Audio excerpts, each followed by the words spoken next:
ছোট সমস্যা ভুলে সব দলকে নির্বাচনে আসার আহ্বান ফখরুলের। ভোটে জিতলে শিক্ষার সর্বোচ্চ গুরুত্ব দিতে চান তারেক রহমান।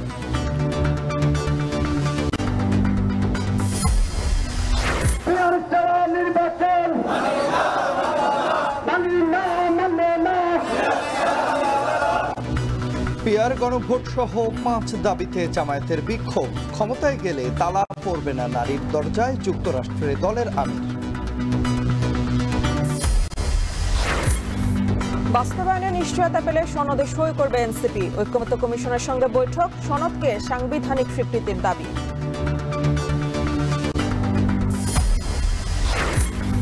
আসন্ন নির্বাচনে ইসলামী শক্তির আসন সমঝোতার গুঞ্জন। জোটের সফলতা নির্ভর করছে কওমি ঘরানার দলগুলোর ওপর। তফসিল ঘোষণা হয়ে যাবে, তখন পোলারাইজেশন মেরুকরণ আরো পরিণত রূপ লাভ করবে। আমাদের জনতা এখন চাচ্ছে ইসলামপন্থীরা ঐক্যবদ্ধ হয়ে নির্বাচনটাকে তারা ফেস করুক। তারা যদি কোনো প্রস্তাব দেয় তা আমরা তো বিবেচনা করব।